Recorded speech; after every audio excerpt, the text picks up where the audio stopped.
TED, ele falou, cara, eu conheço uma empresa, uma organização no terceiro setor, se você tá afim, eu falei, cara, nem ferrando, velho. Eu vou trabalhar no terceiro setor, você é louco, eu sou o cara mega levado a resultados e tal. E hoje estou há 3 anos e meio na Endeavor, eu acho que isso diz alguma coisa, assim, porque a Endeavor em si, eu vou falar pela Endeavor, não vou falar como ONGs no geral, mas a Endeavor em si, até pelo histórico dela, ela foi trazida para o Brasil por Jorge Paulo Lema e Beto Sicupira, então isso acho que já diz um pouco sobre o modo de trabalhar nosso, muito focado em resultados, muito drivado em eficiência dos nossos recursos próprios, então hoje somos uma organização de em torno de 90 pessoas, que estamos ajudando empreendedores a faturarem, esse ano os nossos empreendedores apoiados só em um dos programas vão faturar 7 bilhões de reais e gerar cerca de 50 mil postos de trabalho. Então, o impacto que a gente causa lá na ponta é muito forte. Então, a gente precisa, dentro de casa, estar muito preparado para suportar esses empreendedores que a gente vai lá de resultados super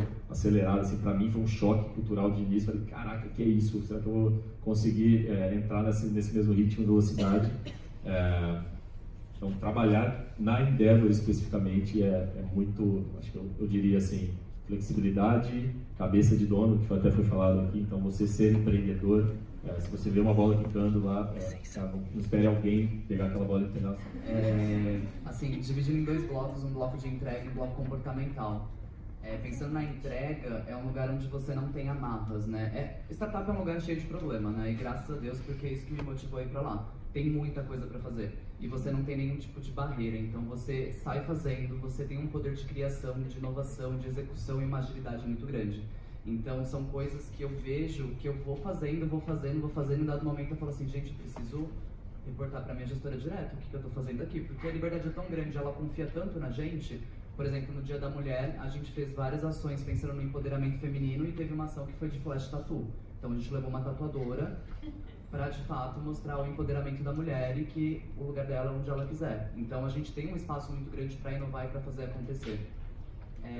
Em todo lugar que eu tô, eu sempre fiz questão de ser exatamente como eu sou. E idealmente eu gostaria que todo mundo tivesse esse privilégio. E na Log eu tenho exatamente esse espaço. Então, se a forma de alguém comemorar é tocando sino, a minha pode ser dando uma cambalhota. E eu já fiz isso várias vezes, tá tudo bem. A gente bateu a meta, a gente fechou o resultado. Então, acho que é um lugar incrível em termos de aprendizado, tecnicamente e como pessoa também. Então, é uma grande escola também. Acho que a possibilidade, por exemplo, eu passei por 4 áreas bem diferentes desde que eu entrei no banco. Então, assim, cara, você tem essa possibilidade de mudar muito fácil e aprender coisas diferentes e se formar como profissional ali dentro. O outro ponto positivo cara, impacto. Acho que qualquer ação que você faz no Itaú, a gente está falando de 20 milhões de clientes, 30 milhões de clientes constantemente, bilhões de resultados. Eu acho que o problema que você vai ter que conviver com empresa grande passa um pouco por isso. Você tem que saber empurrar a empresa para a direção que você acha certa. Tomada de decisão de sair do meu próprio negócio e encarar um mundo totalmente incerto. Foi naquele momento que eu estava deixando a sociedade junto ao meu pai e encarar totalmente esse mundo, nem só da gente próprio, né? Além de talvez outras pessoas também te jogarem luz em pontos de desenvolvimento seu. Então, definitivamente esse foi um momento. Estava planejando fazer um launch de uma nova categoria de motoboys. E daí o CFO chegou para mim e falou assim, Rafa, você tem que fazer um projeto de reprecificação de toda a categoria. Eu falei assim, nossa, legal, né? Mas assim, eu nunca tinha trabalhado com pricing na minha vida e qualquer modificação que a gente faz no bolso do motoboy para log é uma situação super complexa, né? Então a gente faria o launch de uma nova categoria, que até então a gente não trabalhava, e reestruturaria toda a questão de preços. Eu falei assim, gente, foi acho que um dos primeiros momentos da minha carreira que eu tive muito medo e falei assim, eu não sou capaz. Mas obviamente não falei isso pra ele, né? Eu falei assim, pode deixar pra ele. Mas basicamente a minha estratégia foi, dado que eu não tinha esse conhecimento e que sozinha eu não conseguiria, eu envolvia uma série de pessoas ali que eu confiava. Então basicamente um monte de estagiário de BI, um consultor que estava fazendo um projeto lá com a gente. E foi muito interessante porque nesse momento eu tive um turning point de quem é um gestor de pessoas. Porque basicamente ao longo do processo todo, de todo o projeto, que foi um sucesso, eu não executei praticamente nada. Eu estava ali garantindo que todo mundo da equipe estava super alinhado em termos de objetivo estratégico e estavam super engajados. Então, no final das contas, isso foi tanto um turning point para mim que eu deixei a equipe de BI e migrei para a equipe de People da Log, porque de fato eu acredito que a equipe de People, ou RH, como a gente queira chamar, tem um poder transformacional na organização. E a gente precisa de pessoas com um mindset totalmente desconstruído, porque quando eu olho as pessoas que estão na Log, são pessoas que têm aspirações diferentes, então a gente precisa de produtos diferentes. E então eu estou super motivado agora e para mim foi um projeto que me deu muito medo. Acho que Endeavor, como uma organização sem fins lucrativos, a gente precisa de pessoas que estejam apaixonadas pela causa, então transpirar realmente aquela paixão por empreendedorismo, acreditar que o empreendedorismo é uma alavanca de transformação social, acho que o Cuba já mostra isso, né? Conectar com pessoas da própria Endeavor, comigo e com as outras 92, e com quem já passou, inclusive tem o Fer Ramos que está aqui, cadê o Fer?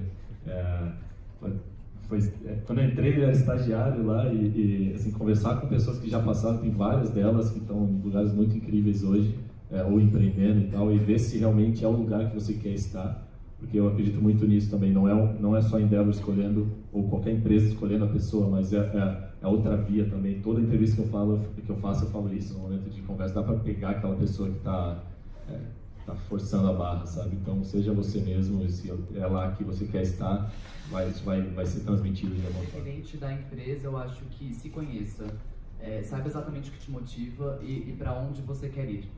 E na sequência eu concordo muito com o que você trouxe, no sentido de que o processo seletivo, a experiência, né, do processo seletivo, ela deixou de ser algo unilateral. Eu acredito muito que é uma via de mão dupla. Inclusive na Log, a última etapa é uma etapa que a gente chama de entrevista cultural. E ali a gente está buscando não um fit cultural, mas uma adição de cultura. Então a gente coloca uma pessoa para ser entrevistado, para bater um papo, com uma pessoa que é zero correlato ao processo. Então não é ninguém de People, de Talent Acquisition, e não é ninguém da área FIM. Porque a gente entende que essas duas pessoas têm um viés de querer fechar a vaga e talvez com uma dada pessoa. Então é um bate-papo super informal, onde o candidato pode perguntar o que ele quiser para um logger e ele vai trocar. Então a minha dica é seja você e tenha muita sinceridade no que você está trazendo, sabe? No final das contas, a gente entende, na Log a gente tem um programa de diversidade que chama Você Importa. Então é basicamente isso, seja você e faça uma decisão assertiva, porque no final das contas é isso que importa. E ajuda aquele pessoal que está batendo pedra o tempo todo, constantemente. Não só no processo seletivo, mas está constantemente se reavaliando e vendo se o seu propósito e o propósito de onde você está estão conectados. Há uma visão de medo, tá? E como? Você fala, cara, a indústria está mudando. Se a gente não fizer nada, cara, provavelmente a gente vai se dar mal. No Itaú é muito fácil fazer isso porque, cara, a indústria de finanças está mudando completamente. Se eu não me engano, foi o CEO da Intel, acho que cara, a gente não fez nada de errado, no entanto a gente perdeu. Não foi da Intel, foi de algum, esqueci agora a empresa.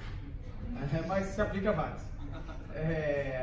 E para baixo, eu acho que é o mais legal de fazer, que é você criar um time de empreendedores numa empresa grande. Ou seja, cara, começa você a fazer uma mudança. Hoje eu tenho um time grande e que dá para fazer isso de uma forma maior. Então, como é que você cria, de fato, sentimento de dono, desde o estagiário, o analista júnior, até os gerentes da sua equipe? E tem várias formas de fazer isso.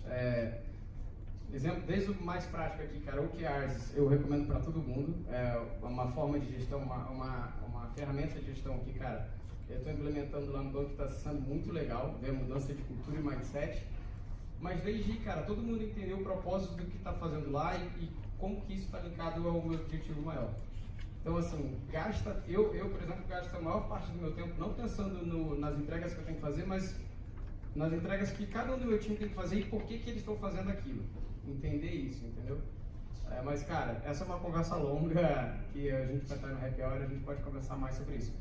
Mas eu olharia para esses dois aspectos, para cima e para baixo, o dia a dia. Porque, só para finalizar, não necessariamente, e isso é uma coisa que eu falo muito lá no banco, para você inovar numa empresa grande, você não precisa criar uma spin-off. Porque isso é o caminho fácil pro pessoal. Putz, eu quero criar o Cuba, eu quero criar uma empresa para fora. Cara, não precisa. em todas as unidades de negócio que a gente tem lá, tem coisa legal e muito relevante para você fazer e fazer diferente do que se faz e, de fato, inovar. Em relação à palavra inovação, né? Desconstruindo a palavra inovação, a ideia é nova em ação. Então, acho que você não precisa ir muito longe.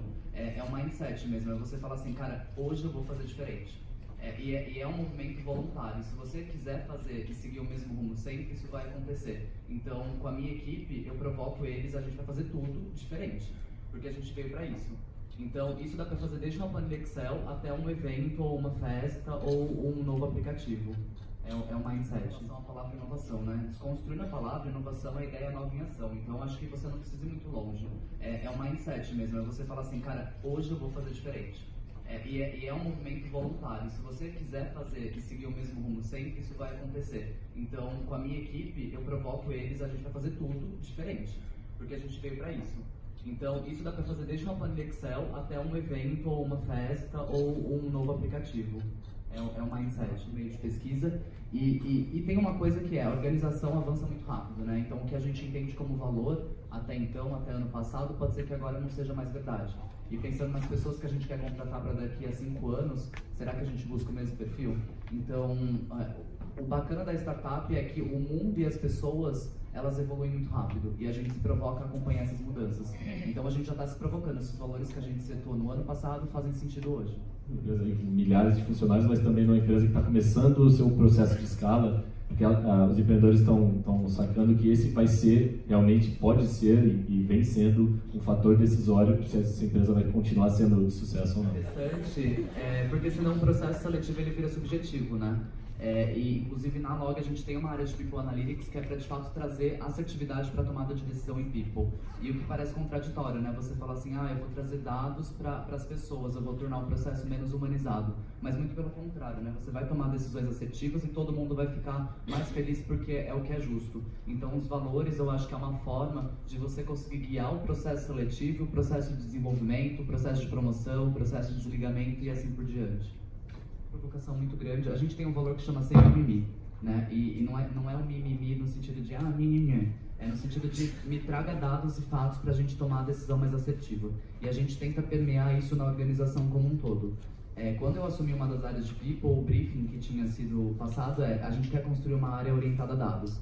Eu falei, bom, legal, mas sozinho eu não vou conseguir fazer. Não adianta uma única pessoa com um único mindset que é orientado a dados para construir isso. Então, eu acho que a partir do momento que você vai montando a sua equipe, você traz essas pessoas que acreditam no mesmo propósito que você acredita. Então, eu trouxe um estagiário que está lá fazendo um People Planning para a gente, e é uma única pessoa para uma diretoria de 40 pessoas, e a gente consegue já, de fato, conseguir ver o impacto claro do trabalho dele. Então, desde a menor decisão, que é, cara, por que a gente...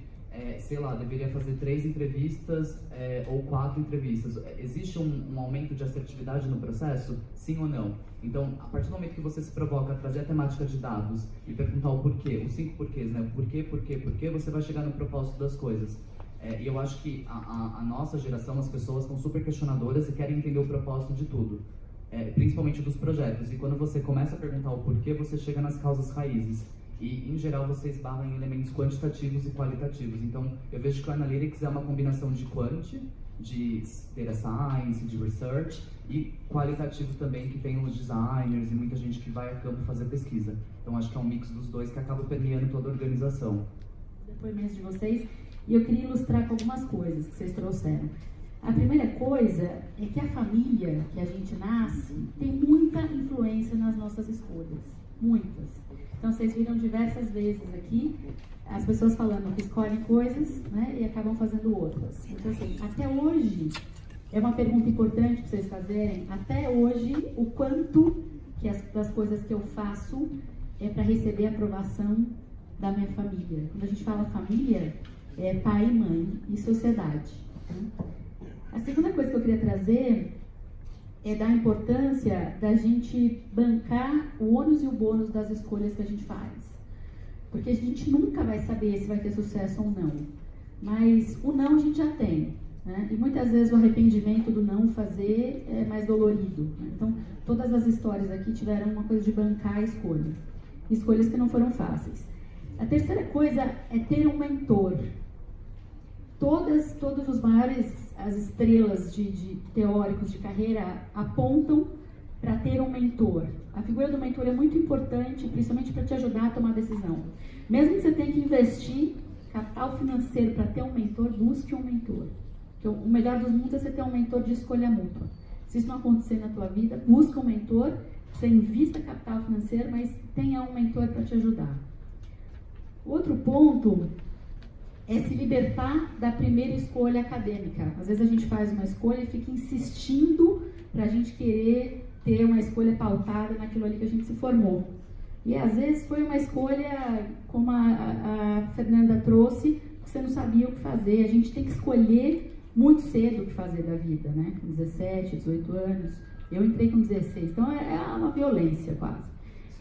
Influenciado pelos pais, principalmente. Então, se liberta disso, né? Então, até 2030, 83% das profissões ainda não existem. Então, tem um monte de coisa aí para você mergulhar e para você começar a ficar atento, para você olhar para dentro e ver o que você gosta de fazer, o que você é bom de fazer. Caminhando para o final, né? Então, acho que o Pedro trouxe isso diversas vezes, o Alemão também, o Rafa também. Se você não tiver pessoas, grandes influenciadores, que você começa com pequenas coisas, que você começa entendendo quais são as moedas de troca dessas pessoas, você não consegue nada grande na tua carreira. Então, assim, a sua competência, por maior que seja, não vai te levar onde você quer. É importante ter pessoas que apoiem você na sua causa. A penúltima, preconceitos. Então, por exemplo, se o alemão não tivesse rompido o preconceito de trabalhar numa ONG, talvez ele não tivesse tão satisfeito nos últimos 3 anos. Então, quais são os preconceitos que você tem, que você precisa muitas vezes quebrar e ousar e testar para sentir essa experiência, para falar gosto, não gosto, legal, não é legal, né? Primeiro a gente resolve aqui as coisas, né? Depois a gente resolve aqui. Então, se a gente não testar, a gente nunca vai saber. E a outra, né?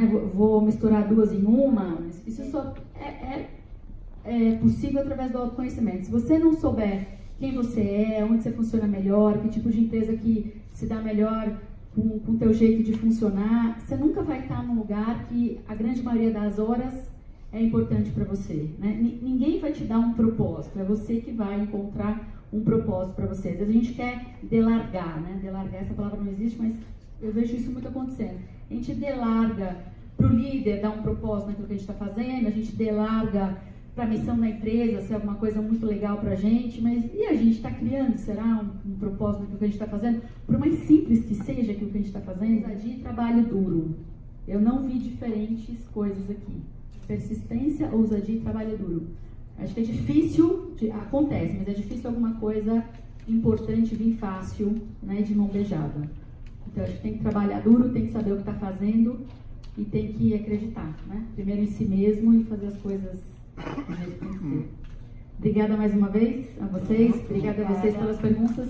E a gente vai para o intervalo agora.